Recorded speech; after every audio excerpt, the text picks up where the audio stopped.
A gente acabou de comemorar o dia 1º de maio, que é o Dia do Trabalho, e não teria um assunto mais propício para a gente conversar hoje no Conexão OAB do que a reforma trabalhista.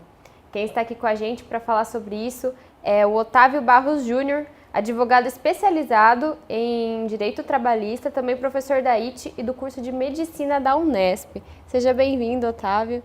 Muito obrigado, agradeço o convite, é uma honra a oportunidade de poder debater um pouquinho com a comunidade sobre essas reformas atuais na área trabalhista. Para começar, antes da gente entrar na reforma trabalhista, seria interessante a gente contextualizar o que está acontecendo. Tem reforma da Previdência, reforma trabalhista, o pessoal fala de reforma política. Por que está acontecendo? O que são tantas reformas agora? Na verdade, o país está passando por um processo de muita estabilidade política após o processo de impeachment, né? Então, na verdade, nós temos um governo hoje questionado quanto à sua legitimidade, que está, mesmo por conta de uma série de denúncias de corrupção, tentando fazer algumas reformas estruturais, tanto no âmbito previdenciário quanto trabalhista, numa perspectiva de fundamentar que isso está sendo um entrave econômico para o desenvolvimento do país. Então, desde esse processo de instabilidade pós-impeachment, né, tem sido uma crescente essa tentativa do Executivo, né, com o aparato do Legislativo, de alterar a legislação. E antes ainda da gente entrar efetivamente o que fala essa reforma trabalhista, quais são os principais argumentos para que ela ocorra? Por que essas leis trabalhistas precisariam ser reformuladas ou alteradas? Veja bem, as argumentações para a alteração da legislação estão sendo fundamentadas na defasagem dela, no sentido que é uma legislação muito desatualizada, uma legislação histórica da década de 1940, né, fruto de um regime inspirado no regime italiano de Mussolini. Então, a principal crítica é que a legislação atual não é suficiente para os atuais modelos de relação de trabalho, né? A principal argumentação é essa, que ela está sendo um entrave para o desenvolvimento econômico na medida em que ela não está atualizada com a nossa modernidade. E já mostrando os argumentos contrários, quem não é a favor dessa reforma, o que eles dizem?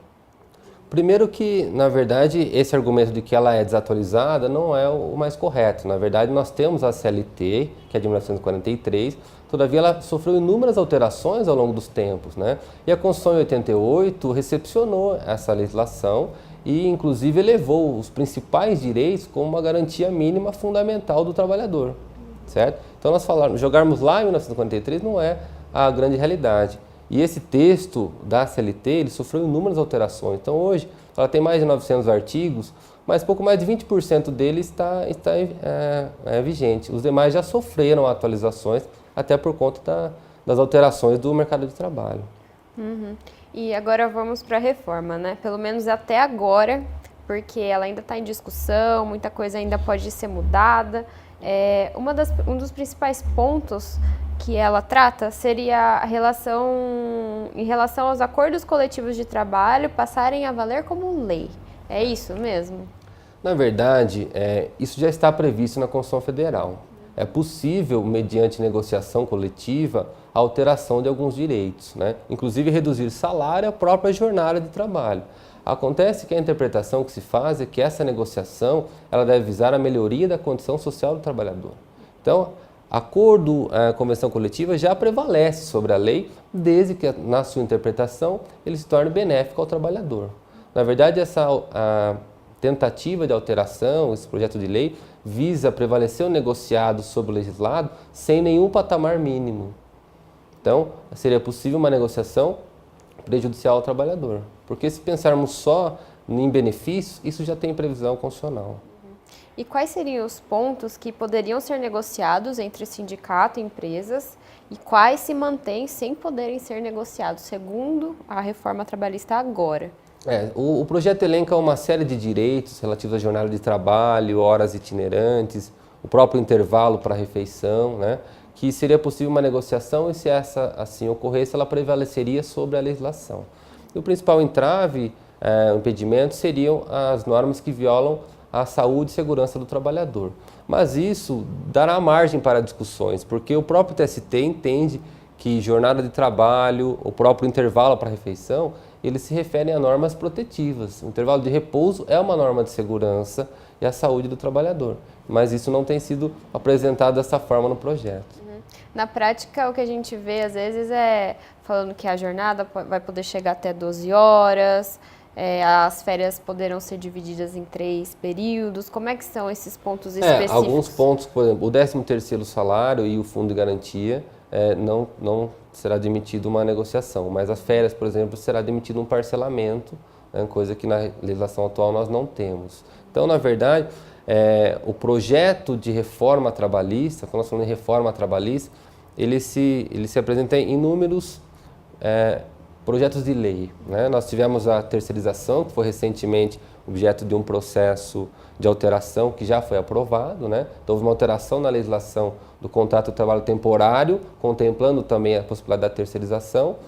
E aquilo que seria denominado uma mini reforma trabalhista, na verdade, ela está ganhando corpo para se tornar uma reforma estrutural integral. Esse projeto que nós estamos discutindo agora, que seria uma mini reforma de alguns dispositivos específicos na CLT, ele foi apresentado com 9 artigos, né? Todavia, ele já recebeu mais de 850 emendas. Então, o projeto atual, que foi aprovado recentemente pela Comissão de Constituição e Justiça, Comissão de Reforma, Trabalhista, ele vai alterar profundamente a CLT. E esses 9 artigos originais seriam mais voltados para que parte? Inicialmente com os pontos principais. Primeiro, a reforma permitindo que o negociado prevaleça sobre o legislado, né? Permitindo uma alteração no contrato de trabalho do tempo parcial, né? Ampliando a jornada semanal do tempo parcial e incluindo novas formas de contratação, como o trabalho por hora, de hora intermitente, que nós chamamos, né? Então, o trabalhador vai receber por hora trabalhada. Certo? Então, ele foi apresentado basicamente com essas 3 alterações, com uma outra alteração também permitindo a constituição de uma representação sindical, uma representação de trabalhadores dentro da empresa, né? Regulamentando a previsão constitucional, mas na verdade começou com essas situações bases, mas atualmente o que provavelmente será posto em votação será um projeto com uma amplitude muito maior. Você falou dessas modalidades de trabalho, né? Teria, por exemplo, o trabalho temporário, o trabalho com jornada parcial, o contrato por hora de serviço e até o home office, que estaria incluído nessa reforma. Como você poderia explicar como que ficariam esses? O contrato temporário, ele é objeto de uma legislação especial, né? E ele já teve uma alteração, isso já foi aprovado justamente junto com a reforma que incluiu a terceirização. Então, o contrato temporário, ele teve um acréscimo, uma possibilidade de ampliação. Hoje ele pode ser tabulado para até 180 dias, com a possibilidade de prorrogá-lo por mais 90. Então, isso na prática nós vemos com uma certa ressalva, é algo que nós temos um receio que possa ocorrer, porque nós temos hoje uma grande rotatividade da mão de obra dos trabalhadores. Se nós pensarmos com um trabalho temporário por 270 dias, né, quase aí, um ano, nós estaríamos falando quase de uma situação que todo o período de trabalho desse trabalhador é temporário. E ao ser temporário, ele tem uma restrição de direitos. Por exemplo, o TST entende que a gestante não tem estabilidade num contrato temporário, certo? Então, ampliar esse contrato temporário ele é muito temeroso. Então, o que seria uma exceção, podemos imaginar que o tempo se torne a regra. Ao término do contrato temporário, a empresa poderia contratar outro trabalhador nessa mesma modalidade, né? Nada segura esse trabalhador. Sim, e ao término desse contrato, ele tem uma restrição de direitos. Na rescisão, ele não recebe verbas indenizatórias, não recebe multa de 40% do fundo de garantia, certo? O próprio aviso prévio. Então, isso é um contrato prejudicial em termos de um contrato integral. Aí nós temos também o contrato tempo parcial, né, que você mencionou, que tem já uma previsão na CLT, mas uma jornada máxima de 25 horas semanais. O projeto amplia isso, se não me engano, para 32. Então, isso traz ele e admite a possibilidade de horas extras, que a CLT atualmente não permite. Então, o que seria um contrato parcial acaba se tornando praticamente um contrato integral de 40 horas, se nós imaginarmos a prorrogação de horas extras, que é algo muito comum, né? E a possibilidade do trabalho em casa, do home office, tem também uma previsão na CLT que disciplinaria a questão. Porque a grande dificuldade é como que eu vou regulamentar e verificar se esse trabalhador está de fato trabalhando, se ele está fora do ambiente de trabalho, se ele está em casa. E hoje, com as novas tecnologias, isso é muito mais simples, né? Via internet, via celular. Então, a CLT sofreu uma alteração recentemente, admitindo que esses meios telemáticos, de informática, fosse possível adotar como controle de jornada. Então, nós temos previsão quanto a isso. É que agora essa reforma vem estabelecer de forma mais específica. Tá. E na parte mais financeira, a reforma ainda fala da multa para empresas que não registram seus empregados e também da contribuição sindical. Então, como que a reforma trabalhista está tratando esses dois itens? A CLT já trazia penalidades por conta do descumprimento da legislação. O problema é que nós temos um Ministério do Trabalho que não tem um aparato de funcionários suficientes para dar conta dessa demanda, né, dessa fiscalização das irregularidades. Então, agora a reforma estabelece esses valores em reais, né, atualização da moeda, e estabelece, em caso de reincidência, um acréscimo. Salvo engano, é R$6 mil uma multa para a empresa que for constatado, fiscalizado, que ela mantém um trabalhador sem vínculo formal. Né? Em caso de reincidência, isso se ampliaria. Não mudou tanto, então? Não. Agora, a outra parte é a questão da contribuição sindical. A contribuição sindical, que é obrigatória, passará a ser opcional. Né? Essa, na verdade, é uma demanda internacional. O Brasil já desrespeita convenções da OIT, no sentido de essa previsão constitucional que nós temos hoje, ela viola a liberdade sindical, porque nós temos uma regra de que eu só posso ter um sindicato, então uma unicidade sindical e um imposto sindical para fomentá-lo. Né? Então a liberdade que a OIT determina é que os trabalhadores possam, de forma livre, firmar os seus sindicatos e aquele que for o mais eficiente acabará prevalecendo. Né? O que nós temos hoje é um imposto obrigatório e um número alarmante de sindicatos no país, mais de 17 mil sindicatos defendendo trabalhadores, mas que não têm efetividade, né? E que ficam muitas vezes amarrados na defesa dos direitos por conta da ausência de estabilidade de emprego.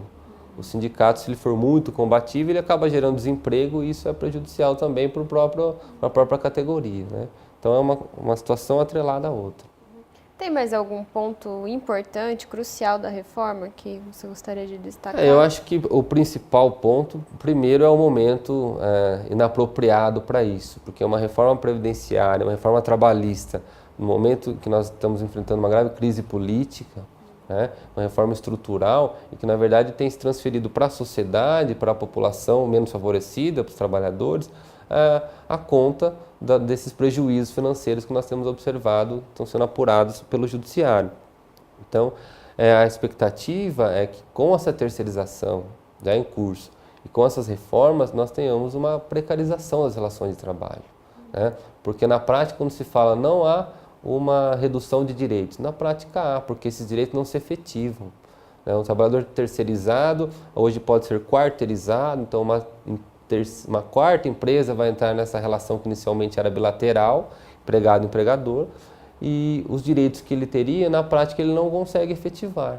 Então, os números de processos trabalhistas que nós temos no país, eles são alarmantes, mas se observarmos o índice de porcentagem de procedência, né, de demandas que são reconhecidas como vitoriosas ao trabalhador, também é considerável. E a grande maioria das ações envolvem valores básicos, salário atrasado, verbas rescisórias. Então, na prática, o que tenta se alterar com essa flexibilização é uma tentativa de desregulamentar, né, de uma intervenção mínima do Estado, tentando transparecer para a sociedade que o trabalhador ele é suficiente para por si só negociar. E nós sabemos que ele não tem um patamar de igualdade econômico, social e financeiro para discutir o seu contrato de trabalho. Né? Então esse é um dos maiores receios que nós temos com relação a essa reforma. Então, para a classe empresarial, aparentemente ela tende a ser benéfica, no sentido de que vai reduzir uma série de encargos, uma possibilidade de negociar da melhor forma, mas também nós sabemos que esses direitos sociais básicos eles são um mecanismo de sustentação para o próprio modelo capitalista, né? Porque o modelo precisa de consumidor. Se nós temos uma classe precarizada no trabalho que não tem renda, o poder de compra tende a reduzir. Então, nós temos receio que isso pode trazer no momento futuro. Certo. Né? Eu acho que você até respondeu que como que na prática a reforma mudaria a vida do trabalhador e o que mudaria na vida dos empregadores. São mudanças bem distintas, né? São, porque na verdade nós não temos como entender que o trabalhador poderá sentar na mesa e negociar com o empregador no patamar de igualdade. Né? Se a ideia é manter o emprego, é óbvio que ele vai aceitar, como aceita na prática, aquilo para continuar naquela relação. E depois ele questiona judicialmente quando ele sofre uma violação. E os sindicatos, no mesmo sentido, não terão o poder de negociação como essa reforma pretende fazer. Né? E essa possibilidade de retirar o imposto para os sindicatos também não é algo benéfico, porque enfraquece-o financeiramente. Né? E como é que está sendo discutida essa reforma com a sociedade? Olha, na verdade, a reforma previdenciária já foi muito questionada quanto a essa abertura para a discussão na sociedade. Né? Discutiu muito com as instituições financeiras e pouco com aqueles que seriam interessados em receber os benefícios. Na prática trabalhista, da mesma forma, existem algumas audiências públicas sendo realizadas no Congresso, todavia isso está sendo de forma muito acelerada. Não dá tempo para um debate com a sociedade. Né? Então, isso demonstra uma tentativa de impor uma alteração de forma muito abrupta, né? Muito acelerada, sem dar margem para uma melhor sedimentação, uma melhor discussão, né? Uma amplitude da discussão. Vamos ouvir o lado dos trabalhadores, vamos ouvir o lado empresarial. Não, isso tem sido imposto de forma muito célere. E tudo que vem de forma assim muito impositiva não é benéfico. Né? Comparando um pouco com a reforma da Previdência, que também está no Congresso, algumas coisas estão sendo parecem mais aceitas, outras têm dificuldade. Como que está a reforma trabalhista? Tem coisa que é mais propícia a ser negociado, a indicação de que ela vai ser aprovada? Olha, da forma como a terceirização foi aprovada muito rapidamente, né, na calada da noite, o texto praticamente integralmente foi aprovado e não deu margem para muitas discussões. Eu acredito que a reforma, essa mini que se tornou uma ampla reforma trabalhista, vai ser aprovada da mesma forma. Né? O que inicialmente era um projeto muito pontual, com 9 artigos, salvo engano, sofreu mais de quase 850 emendas, foram alteradas. Então ele vai alterar substancialmente a CLT e eu acredito que ele vai ser aprovado, infelizmente, de forma muito breve, né? E na sua integralidade. Com menos polêmica do que a da Previdência, no caso. Na verdade, a polêmica existe aqui, ela não está sendo tão debatida. Né? Aqui a da Previdência, ela envolve uma discussão maior, na medida em que a alteração depende, principalmente, da alteração constitucional. Né? Já a reforma trabalhista, ela consegue ser, por via do seu quórum de aprovação, uma via mais rápida, e já que o governo teve um entrave nessa aprovação da Previdência, ele está tentando também acelerar a reforma trabalhista para demonstrar uma certa efetividade. Né? E falando em entraves, né, como que os desdobramentos da Lava Jato, as delações da Odebrecht, afetam os trâmites da reforma do Congresso ou não afetam? O ideal seria que, nesse exato momento, essas discussões tão estruturais para a nossa sociedade sequer fossem postas em votação, né? Mas, infelizmente, nós temos percebido que, ao lado dessas investigações, desse Congresso com inúmeros investigados, infelizmente, essas reformas estão passando. Né? Eu acredito que isso não será um entrave para aprovação. E, para terminar, quando a gente trouxe a reforma da Previdência aqui para a pauta do nosso programa, a OAB se posicionou contrária às mudanças que estavam sendo propostas, né? E agora, no caso da reforma trabalhista, a OAB também se posicionou, está esperando, como é que é? Por conta dessa celeridade, dessa forma muito rápida como as coisas estão acontecendo, a OAB ainda não tem uma posição oficial no âmbito federal da reforma trabalhista. O que ela tem feito são audiências públicas em todas as suas seccionais, então cada estado está realizando audiências públicas, estão sendo elaboradas discussões e depois estão objeto de um relatório para encaminhamento ao Conselho Federal, que aí sim apresentará uma posição de toda a classe, né, de forma nacional. Mas eu espero que isso aconteça de forma rápida, na medida em que Porque lá também tá rápido. talvez na hora da posição da OAB isso já tenha sido, inclusive, aprovado. Tá certo. Muito obrigada pela entrevista. Acredito que foi esclarecedora, principalmente acho que para os trabalhadores que estão assistindo a gente. Obrigada pela presença. E você assistiu o Conexão OAB, esse vídeo também está no YouTube. Obrigada por assistir a TV Câmara e até a próxima.